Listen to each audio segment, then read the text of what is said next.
Bom, eu fiquei meio triste com a escola passada, achei que os determinantes não ficaram muito claros, porque na verdade eu fiz o determinante 2 por 2 e na aula passada eu cheguei com o 3 por 3. Então vou dar um recuo para determinante.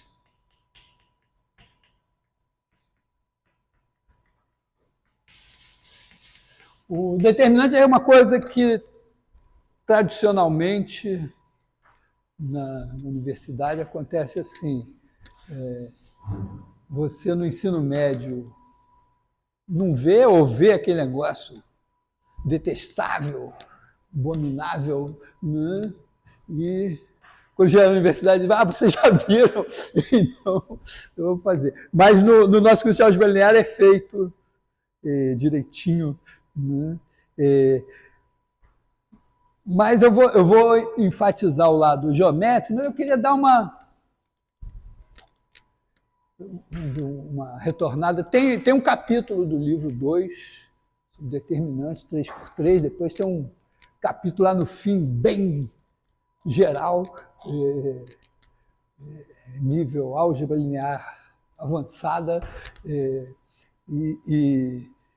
Então, o determinante é uma coisa de origem algébrica, né? Você vai resolver um sistema, A11, x1, mais A1n, xn igual a B1, etc.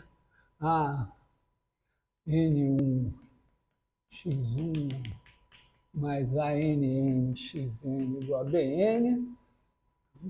E se você resolver assim, sem números, e você vai achar, vamos dizer, cada xi vai ser igual a alguma coisa aqui que eu não vou explicitar, e uma mesma coisa aqui no denominador. Esta coisa é o determinante. Vamos dizer assim, se quiser tentar adivinhar como foi que as pessoas chegaram assim, deve ter textos que de alguma maneira corroborem um pouco isso. Mas eu imaginaria isso. O cara foi resolver o sistema linear, disse, não, vou resolver essa coisa de maneira geral. E aparece sempre a mesma coisa aqui embaixo. E aí as pessoas começam a estudar esse cara. Se esse cara for zero, o sistema não vai ter solução geral. Né? Então começa a estudar e tal. E aí vem, o cara acaba ganhando o nome, determinante, tem uma série de propriedades, né?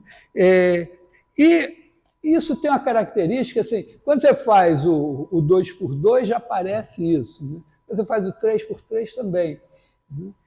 Ele é uma soma, esse cara daqui é um somatório, né, de coisas do tipo A1, vou chamar assim, sigma 1, A2, sigma 2, AN, sigma N, né, que são esses caras aqui, com um sinal aqui, mais ou menos, todos os caras que aparecem são assim. Então você tem um cara de nome 1, né, sobrenome sigma 1. Significa que ele é, na verdade, um cara dessa linha aqui, né, e tem algum desses sobrenomes. Depois tem um cara da segunda linha com algum sobrenome, e não tem dois com o mesmo sobrenome também. Então, na verdade, você vai escolher a cada parcela um cara de cada linha e um cara de cada coluna. Cada parcela é um produto assim. E tem sinal, e todos os possíveis, então, todos os possíveis produtos desse tipo, em que aqui você tem um cara de cada linha, um cara de cada coluna nesse produto, todos eles aparecem. E é claro que, vamos dizer, se você for escolher um cara com a coluna 1, você tem N escolhas. Escolhido esse cara, você não pode usar o mesmo, o mesmo nome. Né? Então você tem que, na segunda linha, você tem n menos 1 escolhas, depois você tem n menos 2 e tal. Então, no fim, você tem n fatorial parcelas desse tipo. Tá? E aí tem umas propriedades assim, meio... por exemplo, pensa assim, em termos... Vamos pensar em termos de coluna. Tem eu botei... está na linha, então um de cada linha. Tá? Como tem um de cada linha, por exemplo, se nesse sistema eu multiplicar uma linha por lambda, cada um desses caras aqui vai ter um cara multiplicado por lambda. Então, o resultado sai multiplicado por lambda. Tá? Então, isso é uma propriedade que esse bicho aqui vai ter que ter. Se eu pegar essa linha aqui e somar com alguma outra coisa, sei lá, B11, vamos chamar assim, alfa 1, alfa 1N, né? Fizer uma nova linha em que eu somo uma coisa aqui, e assim, cada vez que tem que esse cara apareceu, vai aparecer esse aqui. E, portanto, vai separar em 2. Então, isso também vai ter uma propriedade assim, se eu pensar isso como uma função, eu poderia pensar assim, que isso é um ômega que depende de cada linha. Vamos chamar a linha 1 de A1, a linha N de AN. Tá? Então, para cá, em vez de pensar na matriz, eu penso que a matriz é dada por um vetor em cada linha. Tá? Então, em vez de ter uma coisa N por N, eu tenho N vetores com N coordenadas. Então, isso daqui que a gente acabou de ver é que ômega de A1 lambda AI a N vai ser lambda ômega de A1 aí a N. E a outra coisa que a gente viu é que se eu fizer ômega de A1 aí mais alfa I a N, então isso vai ser ômega de A1 aí a N mais ômega de A1 alfa I a N. Tá? Que são propriedades. E isso também vale se eu pensar em termos de colunas. Porque a ideia, o que está por trás disso é que tem um cara de cada linha em cada uma dessas parcelas aqui, um cara de cada coluna.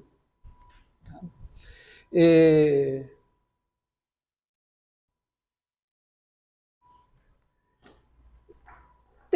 Vamos dizer, tem uma propriedade aqui que,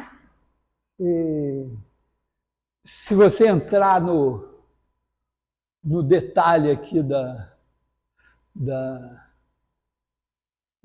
definição, você vai ver que funciona. Quer dizer, que se você trocar a ordem, troca o sinal. Mas me ocorreu agora, eu estava pensando, como é que eu vou falar, como é que eu vou ensinar isso? Me ocorreu agora uma ideia assim, olha só, se você olhar para esse sistema, e como é que eu introduzi essa ideia? Eu disse, se você fizer as contas aqui para tirar uma fórmula, né, isso é absolutamente geral, então tem uma fórmula. Essa fórmula você acha para cada incógnita aqui, você acha o mesmo cara aqui no denominador. Então, se esse cara for zero, você não tem a garantia de que esse negócio tem solução sempre. Se ele não for zero, você tem solução sempre. Então, eu vou dar um argumento seguinte. Imagina que essas linhas aqui, esquece o B, sejam linearmente dependentes. Tá? Quer dizer, eu posso obter uma das, esquecendo lá de cá, né, obter uma das linhas como combinação linear das outras. Então, é possível eu ter uma equação a menos. Ou pensando de outra maneira, eu tenho aqui, essa aqui, I1, X1, mais AIN, XN, igual a BI. Se esse cara daqui é a combinação linear dos outros, se esse BI não for a mesma combinação dos outros, não tem solução. Tá legal? Isso, vamos ver. Todo mundo fez ou está fazendo álgebra linear, então isso já deve estar mais ou menos claro, né? Então, significa que esse negócio tem que ser zero. Então, indiretamente, eu estou economizando fazer as contas, achar quem é esse cara aqui, mas se esse resultado experimental, experimental entre aspas, alguém fez as contas e disse, ó, aparece esse cara aqui, se esse resultado experimental está valendo, então esse bicho aqui, além dessas propriedades aqui, tem que ter a propriedade de que se essas linhas, ou as colunas, né, porque tem uma simetria aqui, né, são linearmente dependentes, então esse camarada dá zero.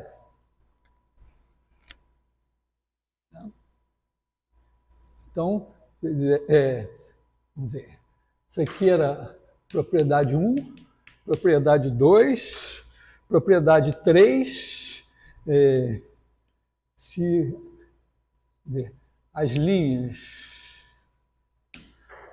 ou as colunas são LD, então ômega de A1 a N igual a zero. E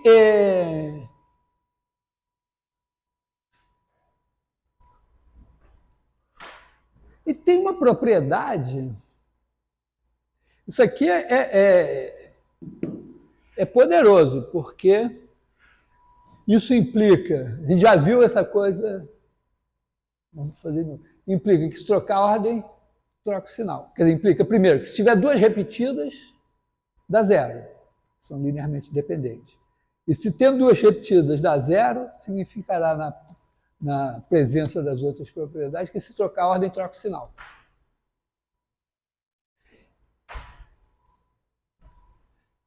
E, bom, quarta propriedade é que esse cara, vamos dizer, vou botar aqui a identidade assim, para dizer que é o 100000101000 e tal, né? Quando essas linhas aqui forem E1, E2, EN, isso aqui dá 1. Tá?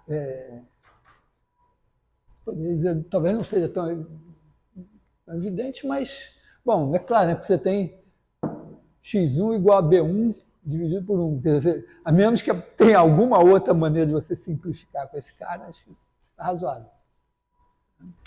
Então, essas, vamos dizer, eu estou historiando mais ou menos assim, resumindo as propriedades fundamentais do determinante que vêm se você simplesmente desconta. Quer dizer, eu estou até relendo lá no meu livro, acho que hoje mesmo, ontem, não sei.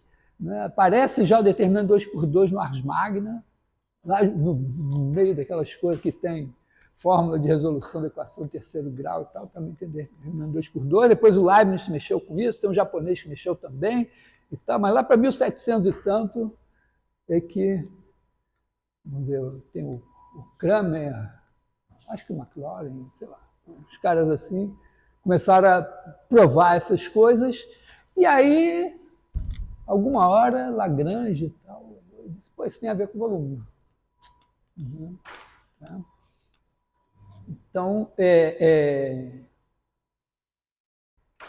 vou meio que vou tomar esse ponto. Então, vou pensar assim, ó. Em vez de eu pensar o determinante como uma coisa da matriz, eu posso pensar o determinante como uma coisa que a cada n vetores associa um número. Eu vou pensar esses vetores como colunas, porque a gente está numa no momento de pensar as colunas da matriz como vetores, mas sim, tem essa propriedade aqui que algebricamente ela ela não sai tão evidentemente daqui, ela depende um pouco da fórmula, mas ela não é a propriedade que quando você transpõe a matriz, o determinante é o mesmo. Você troca as linhas pelas colunas. Tá? Mas eu não vou incluir aqui. Vou simplesmente pensar assim. Então, o que é o determinante?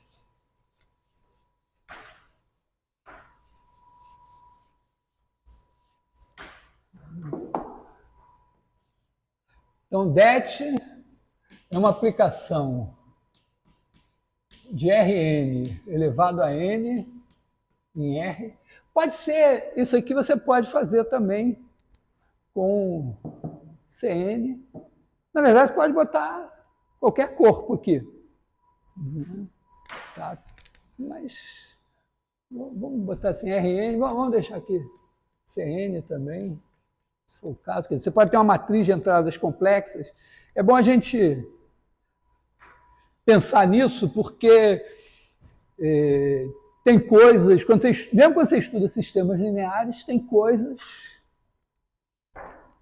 que se entende melhor se você passar para os complexos.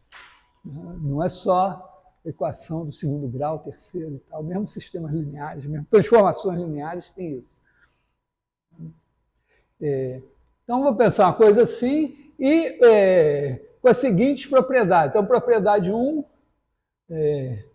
det de V1, vamos dizer, tá assim, lambda VI, Vn igual a lambda det de V1, VI, Vn. Aqui para todos, para todos V1, Vn, cada um deles em Rn, lambda pertencente ao meu corpo K. Tá? Aqui não tem parênteses aqui, então isso aqui não é um vetor de Rn, são n vetores de Rn. Tá? Aqui o determinante, estou associando, pensa cada um desses caras como se fosse uma coluna de uma matriz. Então tem essa propriedade aqui.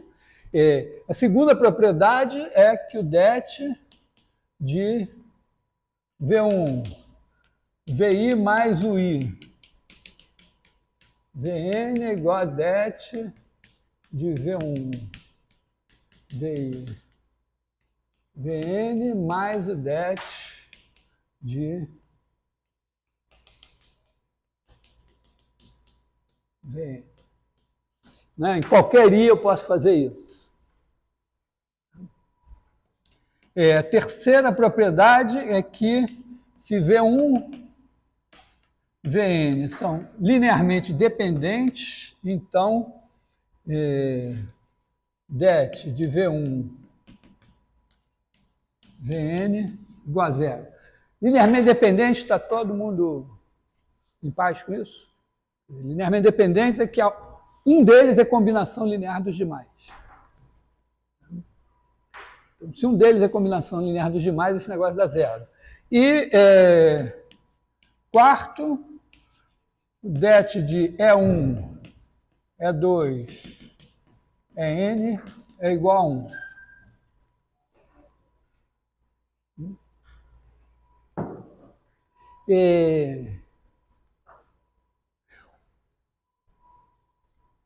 Não é talvez tão evidente, mas isso daqui determina perfeitamente quem é essa função.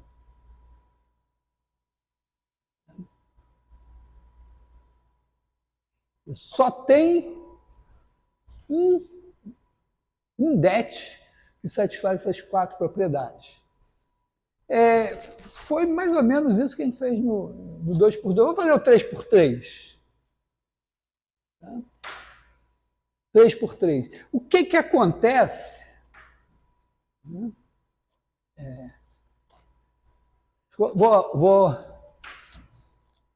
Vamos ver aqui, está claro? Quer dizer, você tem uma linearidade em cada coordenada, né? Se eu fixar n-1 desses caras e pegar um aqui, multiplicar por lambda, sai multiplicado por lambda. Se eu somar ele com outro cara aqui, sai a soma lá. Se eles são linearmente dependentes, esse negócio dá zero. E determinante de E1 é 2, é N é igual a 1. Oi. Essa daqui? Não, na verdade, mas, deixa eu ver uma coisa, não, mas não dá. Na verdade, assim, se eu tiver essas três aqui, eu tenho o seguinte, ou isso daqui é diferente de zero, ou todos são iguais a zero. Não, eu sei, mas estou dizendo, na presença dessas daqui, porque essa daqui está é como se eu estivesse querendo fazer um volume, né? Mas aqui, essa coisa, isso aqui que vai permitir que o volume tenha sinal, de certa maneira, tá? Deixa eu ver se eu posso... Se eu tenho como deduzir de alguma maneira isso. Eu acho que não. Porque aqui eu não tenho... Né, sem isso aqui eu não posso trocar a ordem e trocar o sinal. Hã? Por essa daqui? Se botar o lambda menos 1 aqui. Lambda menos 1. Troca o sinal. O turno soma. O zero. É verdade, hein? Será que eu consigo...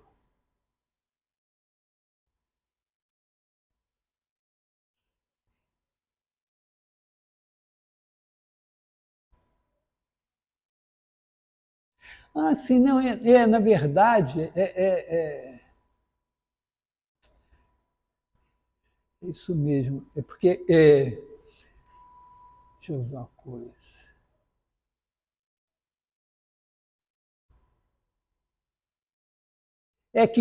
na verdade, assim, quando, usualmente você pode colocar essa propriedade aqui, de trocando a ordem, troca o sinal,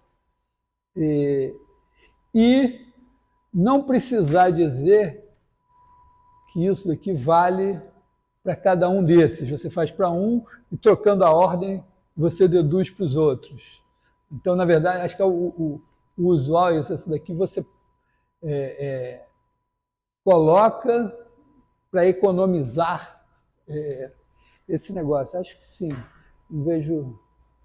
Entendeu a objeção dele? Quer dizer, se você botar menos 1 aqui, você tem a troca do sinal.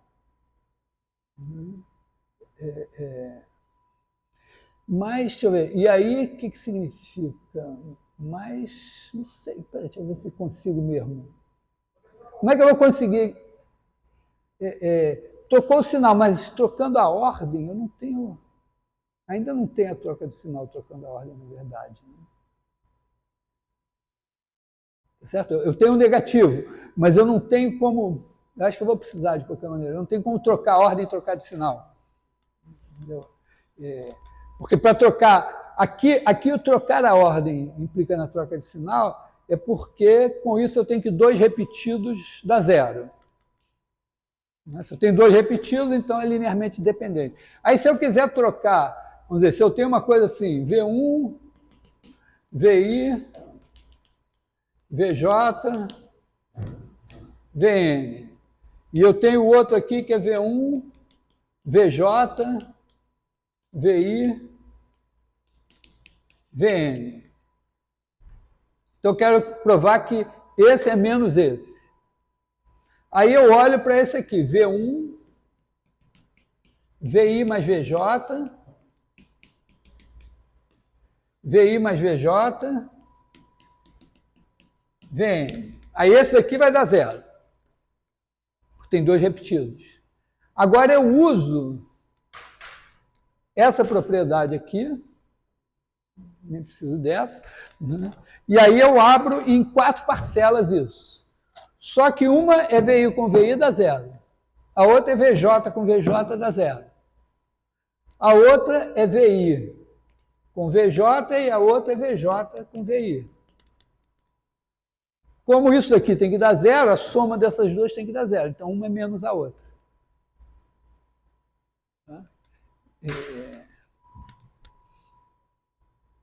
Então, é assim que você passa. Eu fiquei feliz quando eu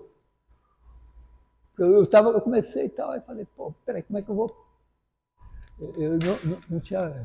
Às vezes exagero nessa arte de não preparar a aula, então eu não tinha pensado como eu ia fazer. Aí eu olhei assim, como é que eu vou fazer? Aí eu tive essa ideia de que quando as linhas são linearmente dependentes, o negócio tem que dar zero. E eu adoro fazer com essa propriedade aqui, porque ela é ultra geométrica.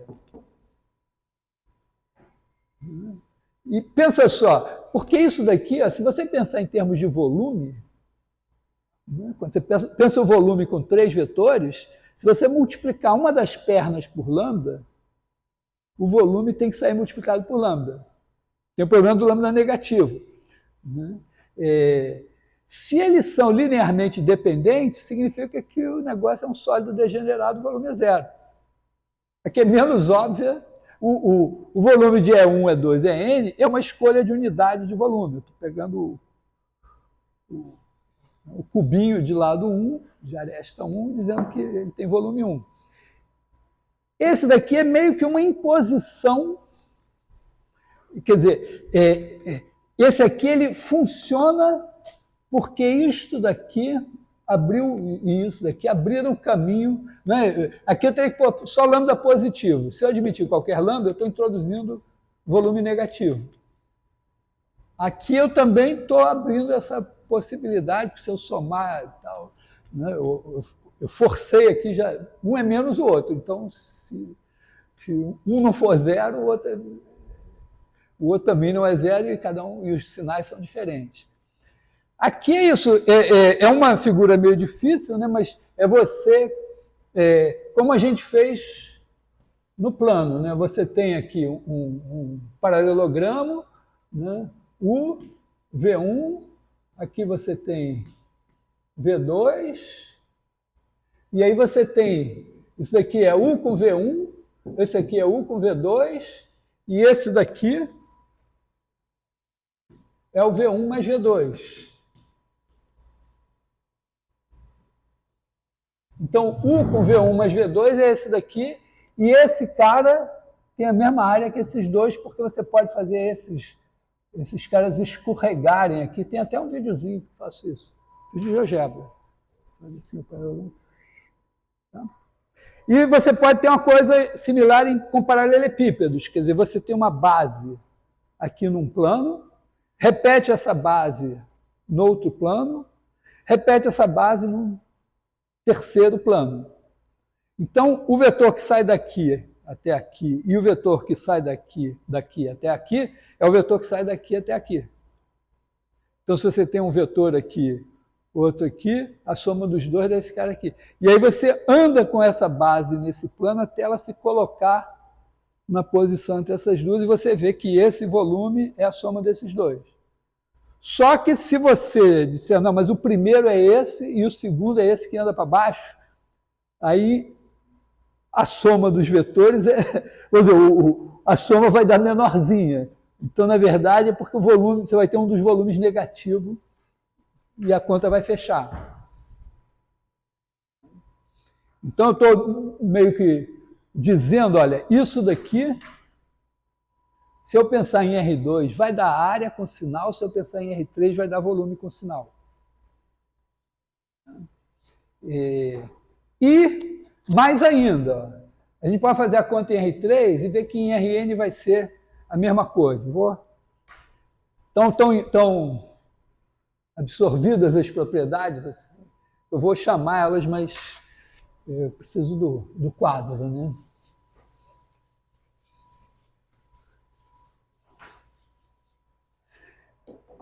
Eu fiz isso na aula passada, mas vamos fazer com mais calma, né? Então eu tenho aqui 3 vetores. U, V, W. Mas esse aqui esse aqui é A11, A21, A31, esse é A12, A22, A32, esse é A13, A23, A33. Acho que eu vou dar um espaço maior entre eles. Significa o seguinte, que esse U é A11 é 1, mais A21 é 2, mais A31 é 3. É isso que significa essas coordenadas aqui, né? O V é A12 é 1, mais A22 é 2, mais A32 é 3. E o W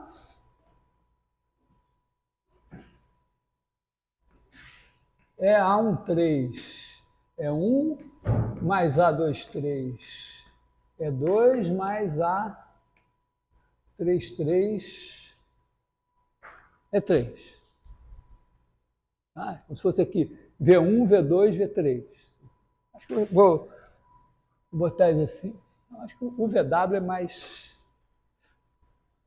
Eu me sinto mais seguro, assim, não sei se você... Assim, né? O VW, você entende que... Vou deixar assim mesmo, tá? Então, eu tenho que fazer o determinante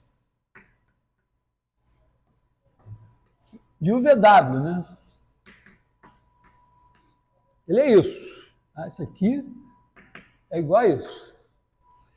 Agora, as propriedades que eu tenho, que são propriedades determinantes de uma espécie de produto, elas dão uma certa distributividade, né? Porque eu posso fazer esse com esses dois, é a mesma coisa, fazer esse com esses dois, mais esse com esses dois, mais esse com esses dois.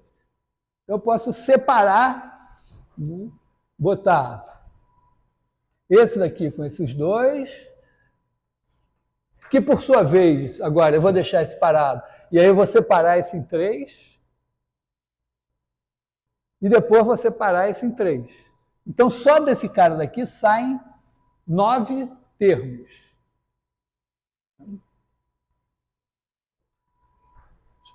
Tá legal? Só que tem uma coisa, né? Eu não posso ter determinante de alguma coisa vezes E1, alguma coisa vezes E1 e alguma outra coisa dá 0. Porque E1 e qualquer coisa já é linearmente dependente, já foi para o saco. Então, na verdade, eu vou ter que ter esse. Quando eu pego esse aqui já não tem mais. Aí eu escolho um desses dois aqui e aí o terceiro está resolvido. Então, repara, eu vou poder dizer isso aqui, ó. Isso aqui eu posso escrever assim, né? Vai ser o det de A1 é 1, A22 é 2, A33 é 3, mais o det. Ainda com esse de A11 é 1, eu poderia, em vez de ter escolhido esse daqui, esse eu não posso, eu poderia ter escolhido esse ou esse. Então aqui eu tenho A32 é 2,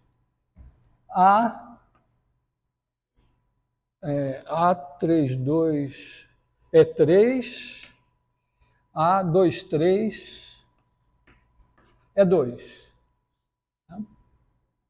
Depois eu vou fazer a mesma coisa aqui, vão sair mais 2, e depois aqui vão sair mais 2, então vão sair 6, que é fatorial de 3.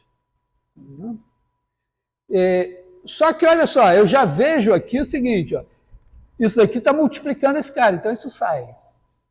Esse aqui está multiplicando isso sai. Esse aqui está multiplicando isso sai.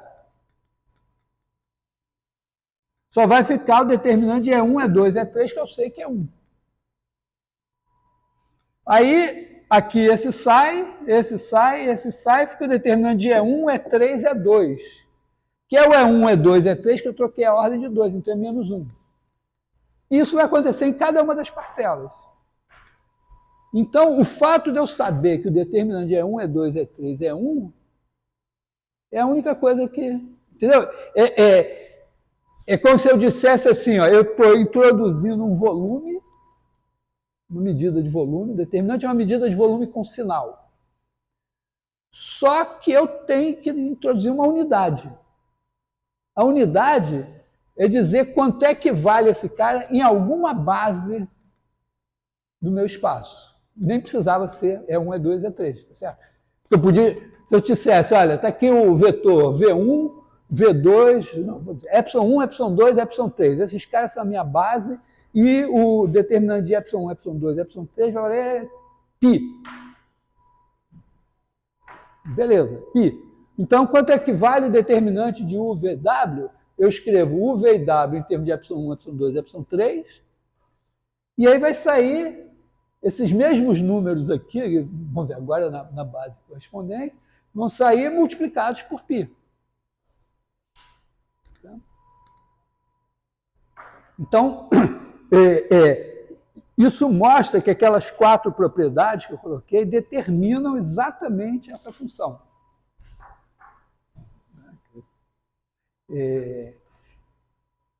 O problema... Então, aqui vamos continuar, né? A gente pode escrever as outras parcelas. Então, aqui você tem o determinante de... Agora, escolhendo o A21, E2 aqui, então, você tem A12, E1, A33, E3, mais o determinante de A21, E2, A32, E3, A13, E1, mais, espero que esteja dando para ver aqui embaixo, né? O determinante de, escolhendo esse aqui, A31, E3, A12, E2, A2, A13, E1. E mais o último, que é o determinante de A31, E3, com A12, E1 e A23, E2. Se eu não errei nada, agora eu posso dizer quanto é que vale isso, né? Porque, ó, esse daqui vai dar A11, A22, A33, com...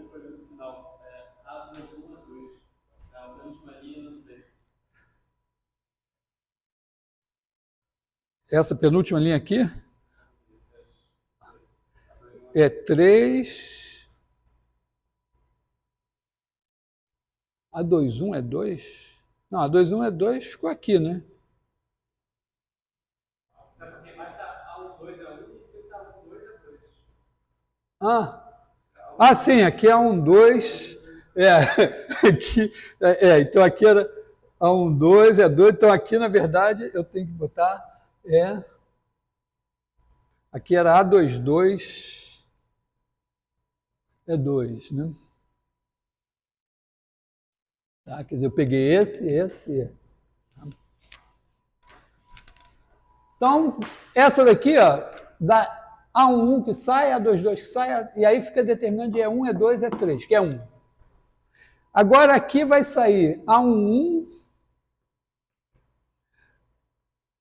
A12, A33, e aí fica determinando de E2, E1, E3, que é o E1, E2, E3 trocado, então menos.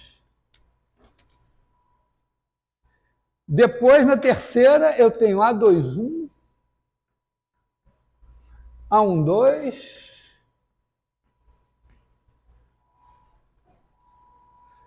não, peraí, eu troquei a linha, né? Esse daqui era a terceira. Então, vamos corrigir aqui, né? Esse daqui era A11, A32, A23. E aí esse era um sinal menos também, porque o E1 está no lugar e os dois trocaram. Esse daqui, A21, A12, A33, o E1 e o E2 que trocaram de sinal, então é menos também. Agora o próximo, se Deus quiser, vai ser mais. A21, A32, A13. Então tem a troca do... O E1 trocou duas vezes, primeiro com o E2 e depois com o E3. Então, sinal é mais. Agora a gente tem A31, A22, A13, e aí o E3 trocou com o E1, sinal menos. E depois A31, A12, A23, e aí teve quantas trocas? O E1 trocou... o E3 trocou os dois, duas trocas. Então, tinha que ser mais, né? Porque já tem 3 sinais mesmo. Então, e se por acaso, né, o valor eu resolvesse arbitrar que o determinante de E1, E2, E3 é 30 centímetros e meio, então seria isso. Ou 91 centímetros e meio e a barreira ficaria 9,15 metros, misteriosamente, porque as medidas do futebol são em jardas. Vocês deve ter reparado isso. As balizas, o tamanho das balizas, barreira, todas as medidas são em jardas. Ou em pés. Na verdade, se não me engano, a baliza é 8 jardas por 8 pés. Não, a baliza outra são 8 jardas. 8 jardas são 2 metros e 7 metros hã? De um lado a outro, que é do campo? Não, tem uma medida que tem um mínimo e um máximo. Eu não sei, a FIFA deve ter regulamentado recentemente, mas tem um mínimo e um máximo. E geralmente chega a nós traduzido em metros, mas originalmente é tudo em pés e jardas. Então, se eu arbitrar que é o volume de E1, E2, E3 é um pint. Como é um pint em português? Não sei. Pint os ingleses, seus bebem chopp em canecas grandes, coisa assim, de um pint. Um pint é um pouco mais de meio litro. É engraçado, porque tem pint, aí tem cup, tem onça fluida, tem galão, nada se chama desse mal. Eles devem fazer conta melhor que a gente, porque eles devem se acostumar com diversos sistemas de numeração coexistindo. Enfim, temos isso daqui. Tá claro? E, em geral, vai acontecer isso. Né? Você vai ter, quando você tiver o determinante em Rn, você vai pegar os caras, vai escrever, por exemplo, na base canônica, aí vai separar em um monte de produtos assim, cada um deles vai multiplicar o determinante de uma permutação dos vetores da base canônica. E aí, conforme a permutação, isso vai dar um sinal mais ou menos. Aí é que você precisa de um teorema. Porque quem garante, né, que porque você pode, quando você permuta, você pode, né, pegar os caras. Né, imagina que você está lá na feira botando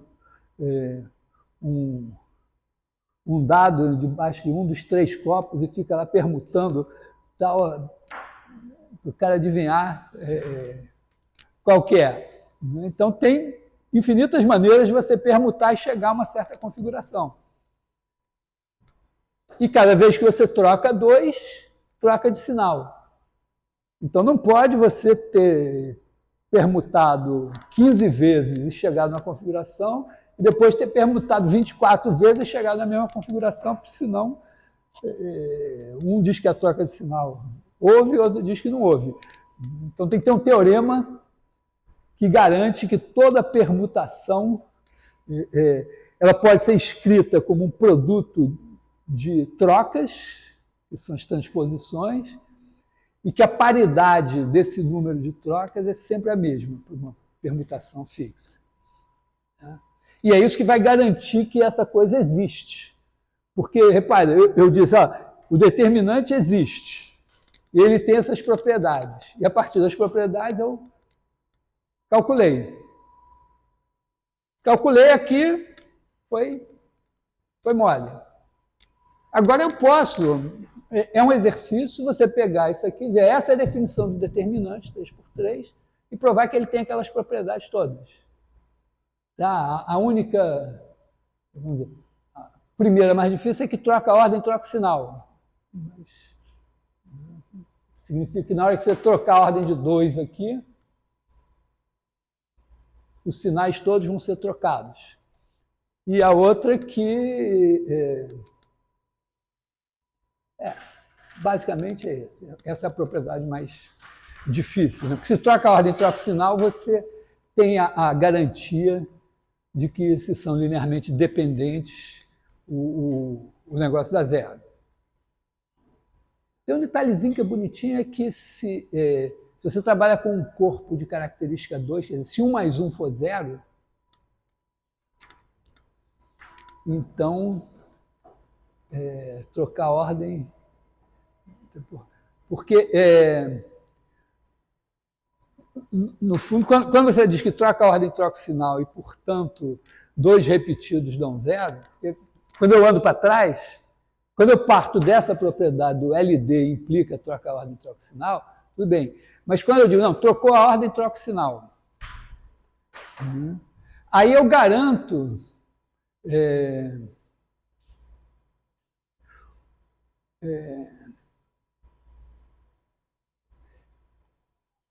o det, vamos dizer, quando eu tenho 2 repetidos, trocou a ordem, troca o sinal. Mas eu posso trocar, sei que com super velocidade você não viu, mas eu troquei a ordem e está dando a mesma coisa. Então é um número que é menos ele. Nos reais, nos complexos, só tem um número que é menos ele, é 0.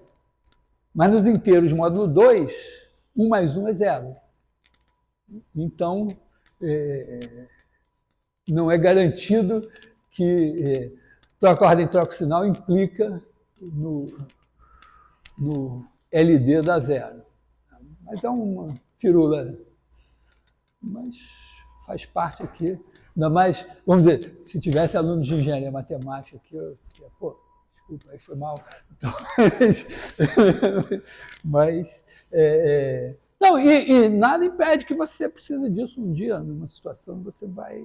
A gente estava conversando aqui, os números p-ádicos apareceram lá na mecânica quântica, então não é nada demais você usar os inteiros de módulo P.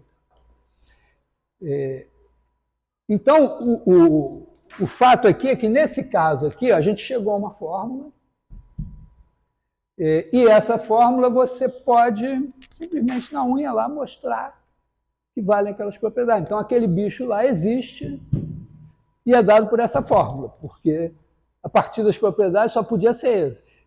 Se esse aqui não satisfizesse as propriedades, aí, bom, não tinha ninguém. Aqui também tem uma coisa interessante, que aqui você tem o A11 vezes A22, A33 menos A32, A23, mais, botar assim, menos A21, menos A21, A12, A33, menos A32, A13, mais, vou botar mais aqui, A31, que multiplica A12, A23, menos A22, A13, que corresponde ao seguinte, ó. Vou escrever aqui,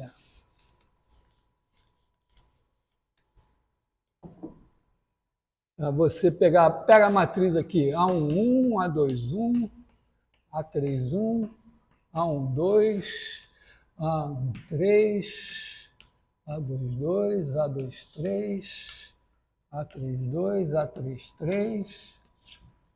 Olha aqui, você tem A11 vezes esse determinante aqui, ó, que é esse produto menos esse. Menos A21 vezes aqui, ó, A12 com A33. A13 com A32. Então, você tem esse determinante aqui, ó, multiplicado por esse, só que esse com sinal negativo. E mais esse daqui, multiplicado por A12, A23, A22, A13, esse daqui. Isso é o desenvolvimento por coluna, no caso, poderia ser por linha também, né? Que tem uma fórmula que funciona em Rn. Esse cara daqui, ó, ele é 1, 1. 1 mais 1 é par. Menos 1 elevado a 1 mais 1 é 1. Esse aqui é 2, 1. 2 mais 1 é 3. Menos 1 elevado a 3 é menos 1. Esse daqui, 3 mais 1 é 4, é par. Menos 1 elevado a 4 é 1. Então, o sinal, esse sinal mais, menos, vem deste negócio aqui. Na hora que você encarar isso em dimensão mais alta, vai ser relevante. Na verdade, isso você pode fazer em qualquer lugar. Por exemplo, você pode pegar esses três caras e dizer, vai dar esse daqui, quando eu pego esse, eu mato isso aqui e olho para esses quatro que sobram aqui. Aí eu tenho determinantes dessa matriz aqui, multiplicado por esse aqui com sinal negativo, porque ele é 2, 1. Depois eu pego esse daqui com esses quatro aqui, esse é par, determinante com sinal certo. Esse é ímpar, então vai aparecer esse determinando esses quatro aqui com sinal negativo. Funciona em qualquer linha, qualquer coluna, você pode desenvolver assim. Não vou me deter nisso agora, mas eu estou tranquilo assim que eu estou só fazendo uma rápida introdução, porque na álgebra linear isso vai ser feito bonitinho. Eu só estou... Bom, então a gente vai precisar disso eventualmente de maneira operacional para calcular, né? Então posso fazer assim e tal. Então eu posso ficar tranquilo. Também tem aquela fórmula que você repete as duas primeiras linhas aqui embaixo, faz assim também, quem preferir. Tá? Ou, quem não preferir, faz lá na mão. Bom, imagino que o software faça isso. Espero que faça simbolicamente também, porque a gente eventualmente vai fazer com situações simbólicas. Mas o que eu vou... Eu vou usar esse cara daqui, né, de duas maneiras. Né? Primeiro, observando que ele é um volume.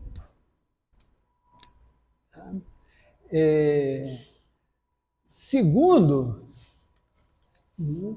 observando que quando eu fiz o produto... Então, vamos pensar assim no volume, então. Eu vou pensar assim, o determinante det de UVW é igual a volume com sinal do paralelepípedo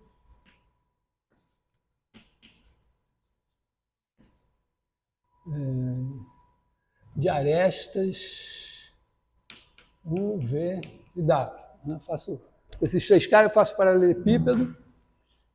Tá? Vou aqui também ser geométrico sem fazer todos os detalhes, mas foi aquela observação que eu fiz. Se eu pensar o volume do paralelepípedo, eu posso pensar que ele é uma função das três arestas. Que se eu multiplicar uma aresta por um número, qualquer uma das três por um número, o volume sai multiplicado por esse número, se o número for positivo. Então eu digo, não, eu vou usar volume com sinal, de maneira que se eu multiplicar por um negativo, tudo bem, vai só né, funciona no seguinte sentido, eu tenho esse cara aqui, eu multiplico ele por um negativo, eu vou ter um paralelogramo que tem como volume o módulo disso vezes o original. Então, eu vou acreditar que mudando de sinal, isso vai funcionar. Depois eu observo aquela ideia, que se eu tenho uma base, outra base iguaizinhas, tem um vetor V1 que vai para W1 que vem até aqui, W2 que vem daqui até aqui, aqui eu tenho um paralelepípedo, aqui eu tenho outro paralelepípedo, os dois com a mesma base, e eu posso manter essa base de cima e essa base de baixo paradas, né? Elas não estão tortas assim, né? São os mesmos vetores aqui, UV aqui. Aí eu pego esses UV que estão aqui e coloco eles na posição, né? Eu tenho aqui, UV, aqui embaixo eu tenho UV, aí eu tenho, ligando assim, né? Eu tenho aqui um prisma que corta esse plano que aqui no meio, num certo UV aqui.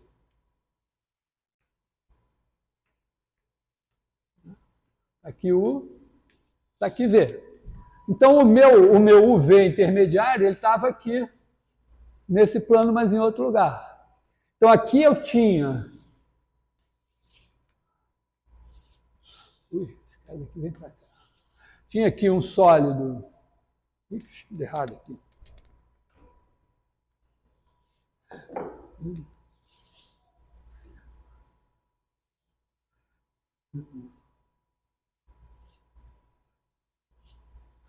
Meio ruim mesmo. Tinha aqui um sólido.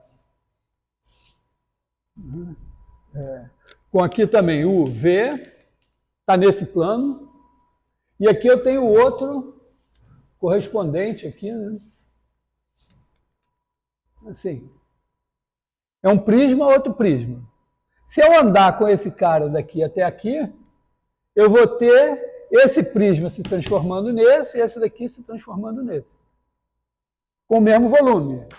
Significa que o volume do prisma com base UV e terceira aresta V1 mais V2, aqui eu tenho a aresta V1, aqui é V2. É a mesma que a de UV com V1 mais a de UV com V2. Tá? Que é a propriedade da linearidade em cada entrada.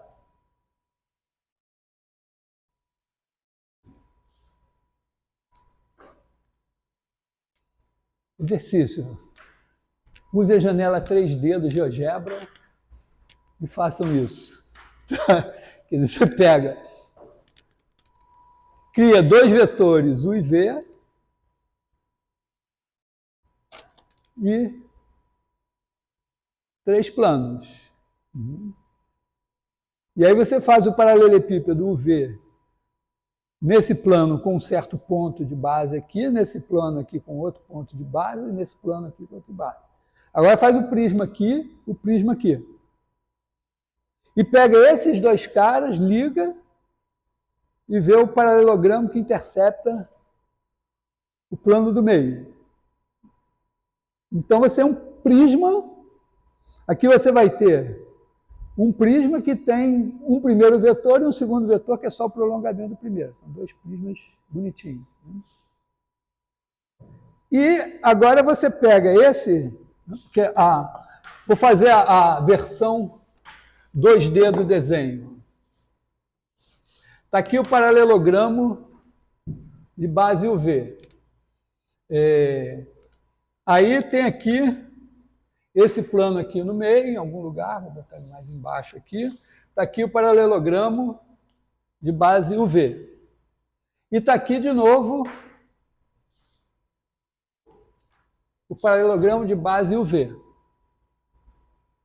Aí você cria aqui este paralelepípedo e aqui este paralelepípedo.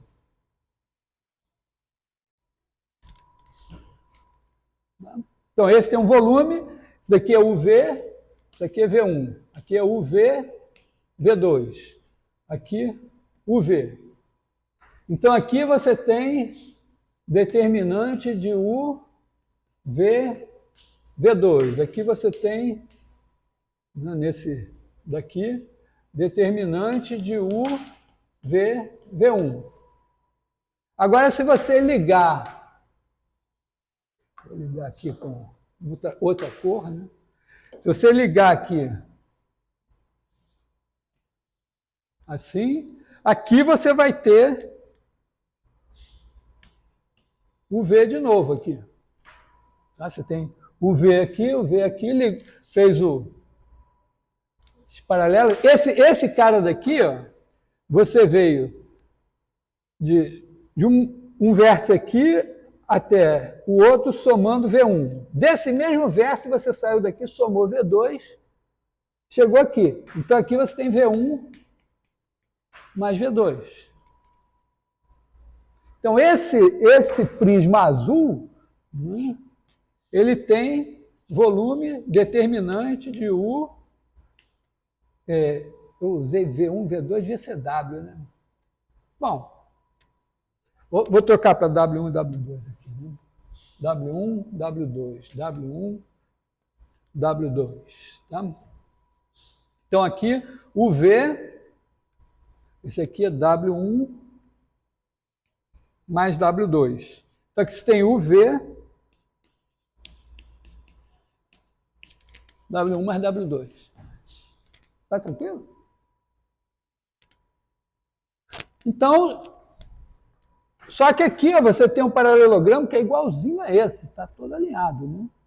Então, se você andar com ele, colocar a aresta aqui, na aresta correspondente, uma das arestas aqui, bater com a aresta correspondente aqui, ele encaixa. E aí, ó, esse paralelepípedo todo vem parar aqui.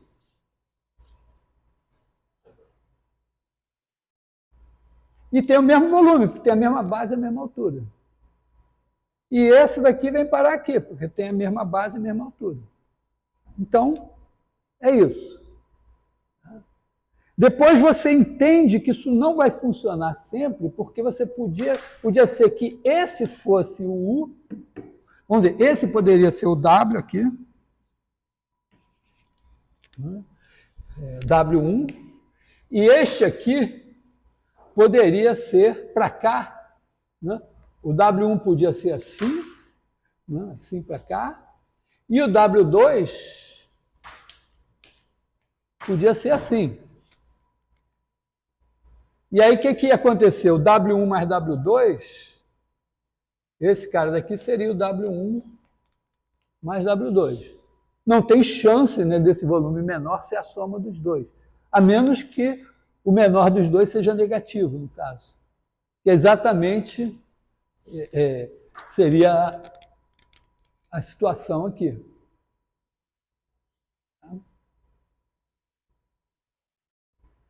Então, na verdade, essa igualdade aqui, que parece tão bonitinha, ela funciona a menos do sinal. E a ideia é que o o volume com sinal, ele resolve o problema de você poder multiplicar a aresta por um número negativo e resolve o problema dessa soma aqui. Aí você tem que fazer todos os desenhos que você precisar até você se convencer. Ou então, simplesmente, diz, não, é isso, vamos continuar fazendo as contas, e as contas vão encaixando, você diz, é mesmo, era.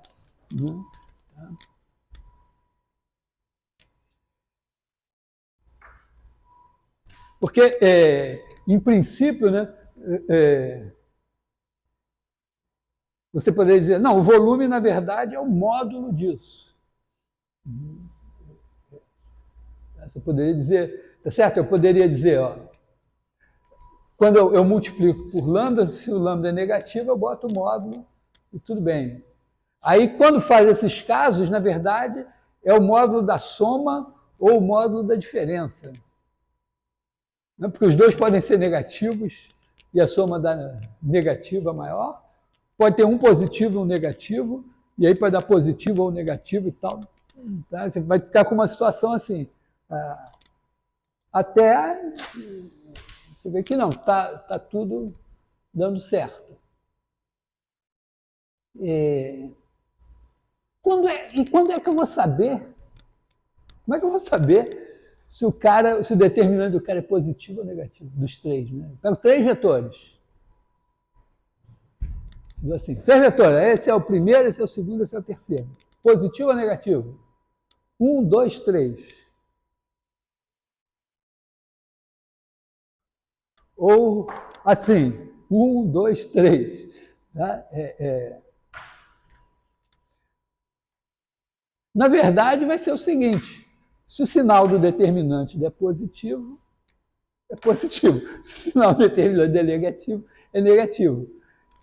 Mas tem uma coisa super interessante que é o seguinte: olha,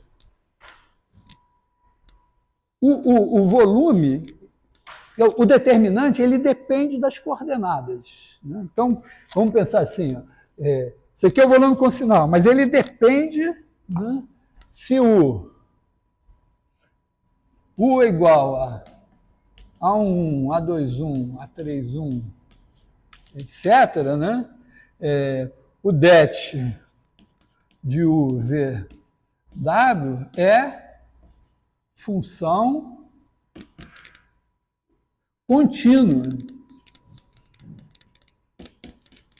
de A11, A21, A31, A12, A22, A32, A13, A23, A33.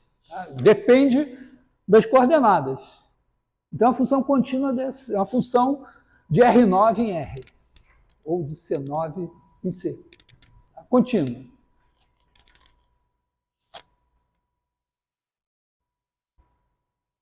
Então, quando eu movo os 3 vetores continuamente, o determinante, quer dizer, esse volume com sinal, vai mudando continuamente. Então, por exemplo, né, se eu passo aqui, bom, aqui eu tenho E1, E2, E3. Se eu partir de E1, E2, E3 e chegar continuamente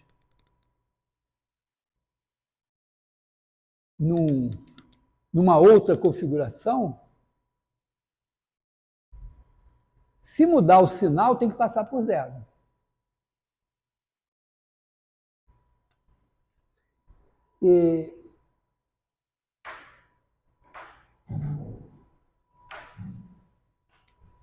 Então, aliás, tem uma coisa interessante, né?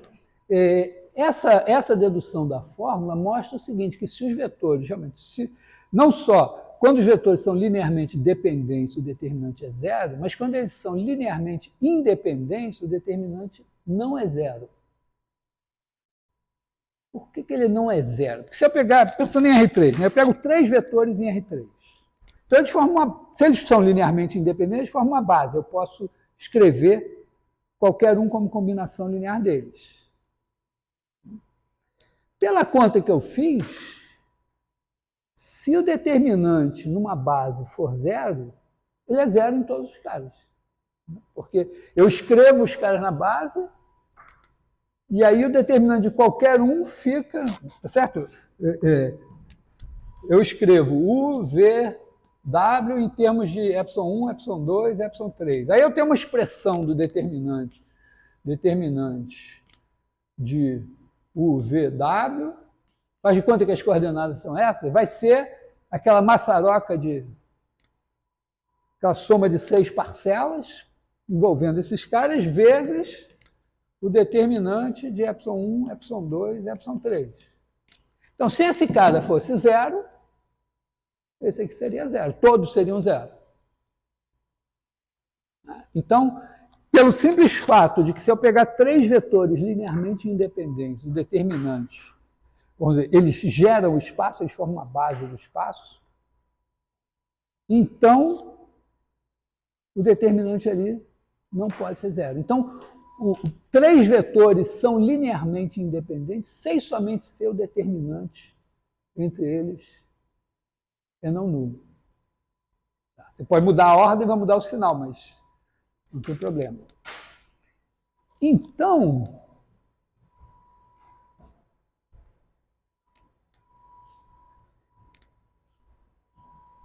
significa que se eu partir de uma certa configuração, imagina que eu parto de uma configuração aqui, esses 3 vetores têm determinante positivo. Aí eu vou movendo eles continuamente até virar esses 3 aqui que têm determinante negativo. Então, eu tenho uma função contínua, que é positiva aqui, negativa aqui, então tem que ter se anulado em algum lugar. Mas ela só se anula se no meu movimento eu fizer colapsar. E aí tem um virar pelo avesso. Entendeu? Quando tem 2 vetores no plano, quando mudar a orientação é fazer isso. No R3 é virar pelo avesso. Mas eu não preciso visualizar o virar pelo avesso. Significa simplesmente o seguinte, que se eu deformo esse daqui, nesse daqui, mantendo a independência linear em todo instante, quer dizer, em nenhum momento eu colapso, então o sinal do determinante é o mesmo. E faz sentido eu dizer que quando eu deformo um no outro sem colapsar, eles têm a mesma orientação. Tá? Quer dizer, você tem esse cara aqui.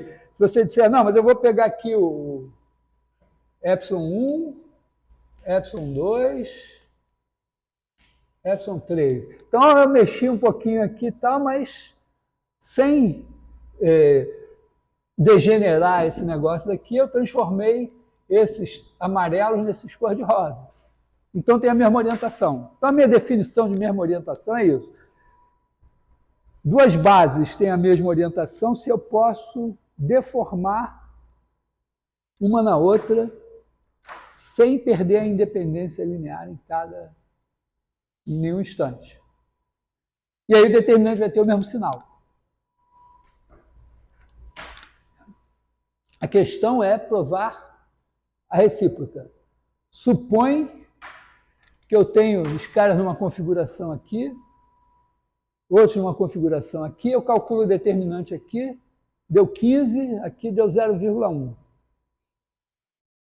Então tem que ter a mesma orientação, tem que ser possível deformar um no outro sem degenerar. Que horas são? 2h43. Então eu consigo, acho, explicar mais ou menos isso. Tem um processo, que é o processo de Gram-Schmidt, que é você pegar uma base e transformar numa base ortonormal. Que é o seguinte. Eu não vou escrever tudo no quadro, mas, quer dizer, das coisas que eu falei, mas tem no livro, capítulos 10, alguma coisa assim. Imagina que eu tenho aqui no plano um vetor, outro vetor. Aí, bom, linearmente independentes, tá? Eu posso fazer o seguinte, primeira coisa, eu encolho esse cara até ele ficar unitário aqui. Em seguida, eu projeto esse aqui e faço o seguinte, fico só com esse aqui. O que eu faço? Eu transformo esse nesse assim, ó. Eu trago esse para cá, esse aqui para cá, e agora eu vou andando daqui até aqui, continuamente, até ele virar esse daqui. E agora eu encolho esse até ele virar esse e eu tenho a base ortonormal. Repara que nesse processo eu não perdi a independência linear em nenhum momento. Quer dizer, eu andei com esse positivo, multiplicando por números menores do que 1, ou maiores que 1, se ele fosse muito pequeno, né? Mas números positivos até ele ficar aqui assim. Depois eu peguei esse cara e andei, né, sem passar por essa reta, andei aqui nessa reta paralela, até chegar aqui. Então não perdi a independência linear. Depois só multipliquei por alguma coisa até ele virar isso aqui. Então eu consigo pegar, se eu tenho dois vetores quaisquer, eu transformo em dois unitários e ortogonais. Depois que eu tenho esses dois estão aqui no plano cor-de-rosa. Aí eu tenho um terceiro. Esse terceiro eu faço a mesma coisa, eu projeto aqui. Aí o projetado está aqui, ele é ortogonal a esse plano. Né? Esse cara daqui, ele menos a projeção é ortogonal a esse plano. Bota ele aqui e vem andando nesse plano paralelo até aqui. Em seguida eu modifico o tamanho dele para ele ficar unitário. Então eu consigo, tendo três vetores linearmente independentes, deformar continuamente os três até virarem uma base ortonormal. Então, eu tinha três aqui, digamos que eu tivesse outros três aqui assim, eu também deformo numa base ortonormal aqui. Continuamente. Então, o meu objetivo é o seguinte, suponha que eu tenho três vetores aqui, o determinante aqui é positivo e aqui também, ou negativo, tem o mesmo sinal. E eu quero provar que eu posso deformar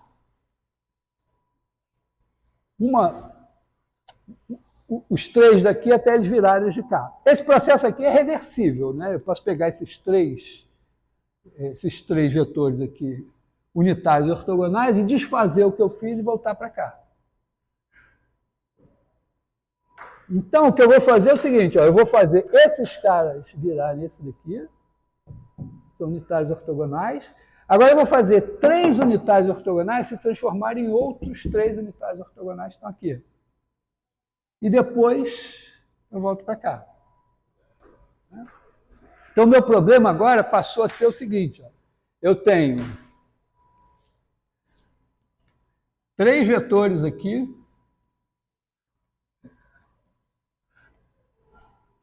unitários e ortogonais, eu tenho outros três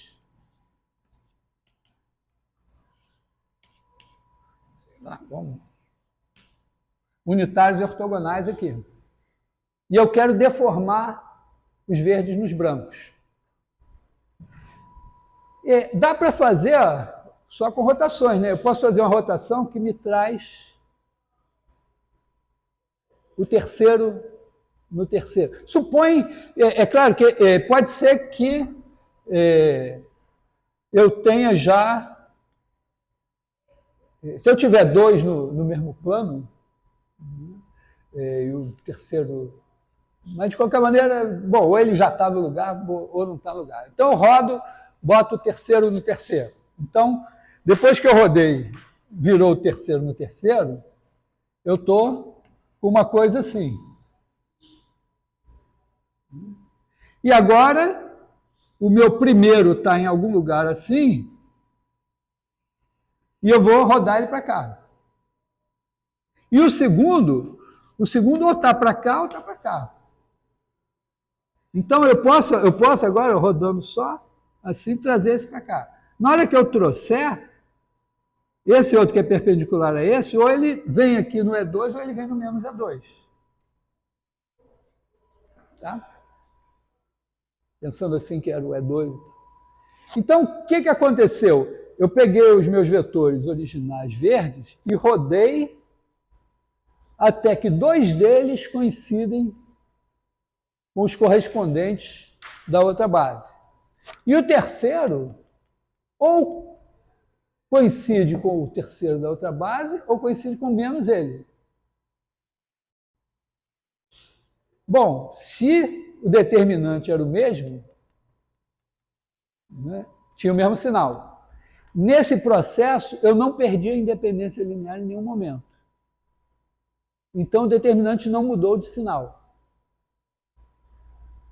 Portanto, eu não posso ter transformado esse nesse, ou esse nesse, e o outro no menos o outro, porque senão o sinal teria mudado.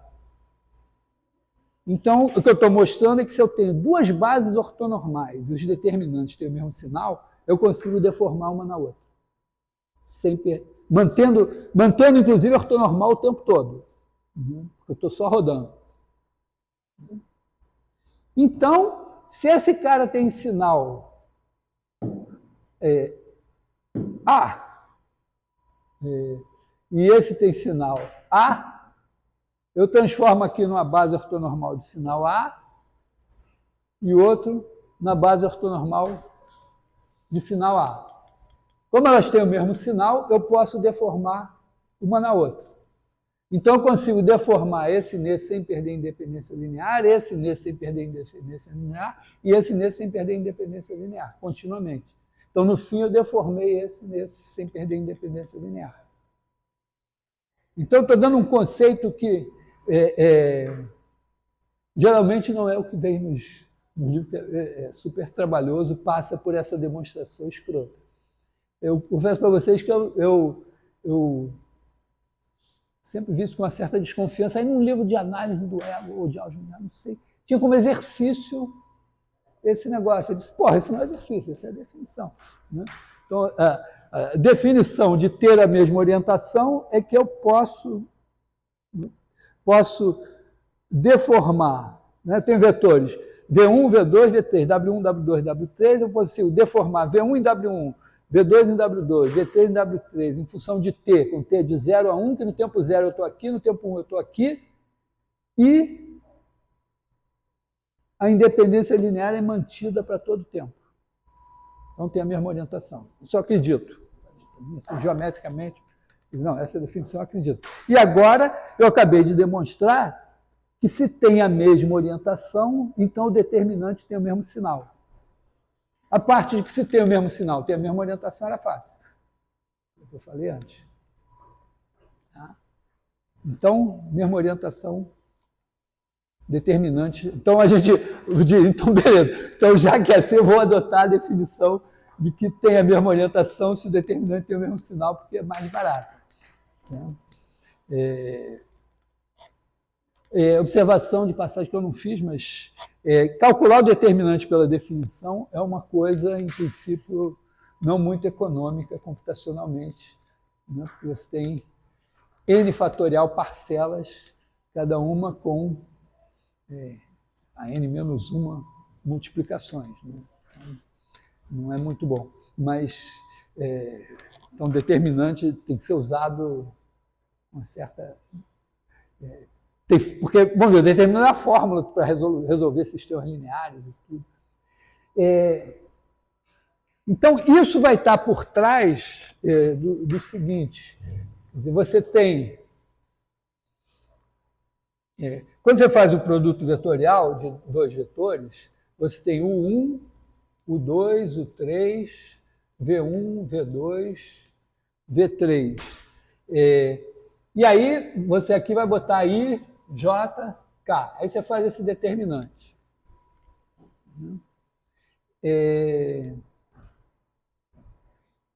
Se você, vamos ver, o vetor V é igual a certo W. Se você botar aqui o W1, W2, W3 no lugar do I, J, K e fizer esse determinante, o que você vai ter vai ser o seguinte, você vai ter exatamente W escalar W, que vai ser maior que zero. Então, significa que você botar W1, WV, o determinante é positivo. Ou, a gente costuma pensar em termos de UV e W, você pode fazer duas trocas e o determinante é positivo. Então, o fato é esse, é que se você fizer o determinante de UV e U vetorial V, esse cara é maior que zero. Quer dizer, é zero se esse cara for zero. Então, significa que eles têm a mesma orientação que a base canônica. U, V, W para cá. Se U, V, W para cá. Que é conhecida como regra da mão direita. É essa a ideia. Tá? Esse é o significado do... Então, o produto vetorial é um cara que é perpendicular aos dois. A norma dele é a área do paralelogramo formado pelos dois, e ele tem uma orientação de maneira que o V... O certo mesmo, vamos dizer, o certo é determinante de U vetorial V, U, V, maior que zero. Esse daqui é o que se generaliza para Rn, porque para Rn, dependendo de N ser par ou ímpar, você trocar para a primeira, muda o sinal.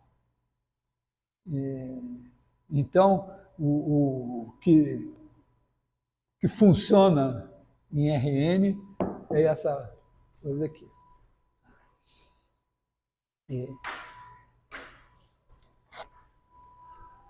Bom,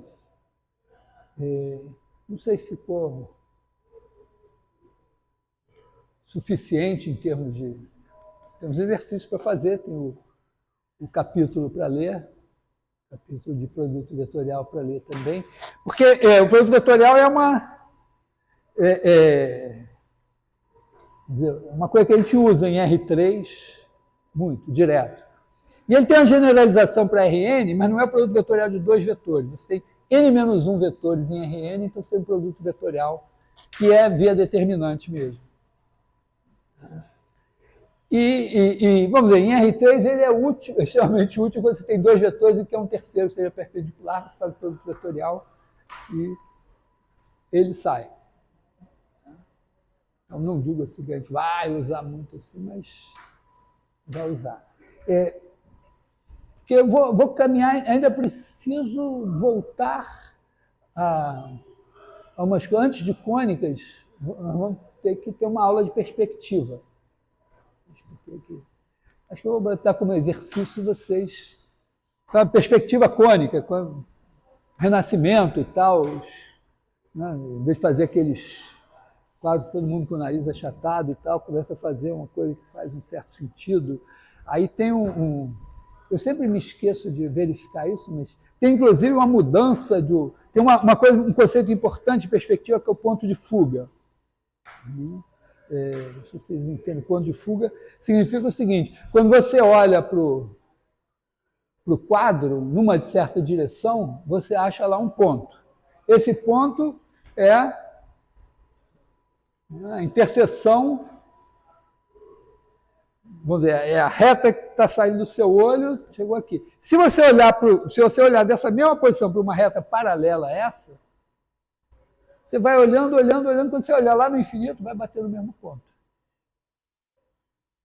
Então, se você tem um certo ponto de vista, se daquele ponto, né, você traça uma reta e acha um ponto aqui, qualquer reta paralela àquela, quando você desenhar aqui, a sua reta que você está vendo, ela vai bater nesse ponto. Se você desenhar uma outra qualquer, ela vai morrer aqui, todas vão morrer aqui. Por isso que quando você desenha, vamos dizer, faz uma figura assim, fazer um prédio, aí você tem um ponto de fuga lá em algum lugar, que geralmente está fora do papel. Aí você tem aqui, esse cara aqui,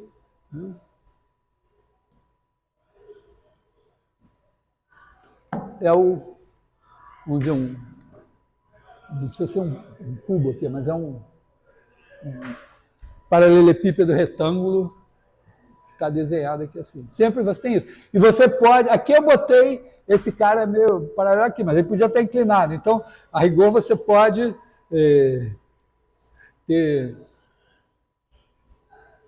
sei lá, 2 pontos de fuga, e aí você desenha as alturas aqui. E aí você tem alguma coisa assim.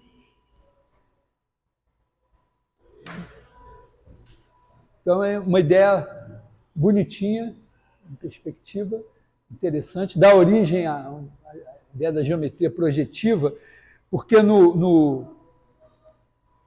cada reta na geometria projetiva tem só um ponto no infinito, cada feixe de paralelas tem um ponto no infinito.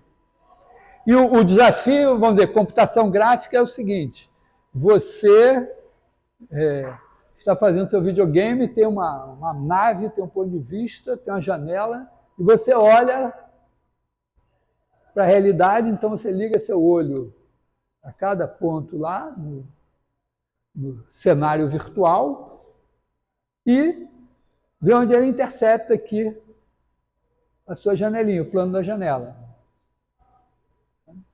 Então é um problema de interceptar, você pega uma reta e interceptar um plano. Só que você quer desenhar essa sua janela num sistema de coordenadas, você tem o seu sistema de coordenadas do R3, aí você quer um sistema de coordenadas da sua janelinha e você quer desenhar nele. Então esse é o probleminha que a gente tem que resolver para mais ou menos entender como funciona a vista em perspectiva cônica.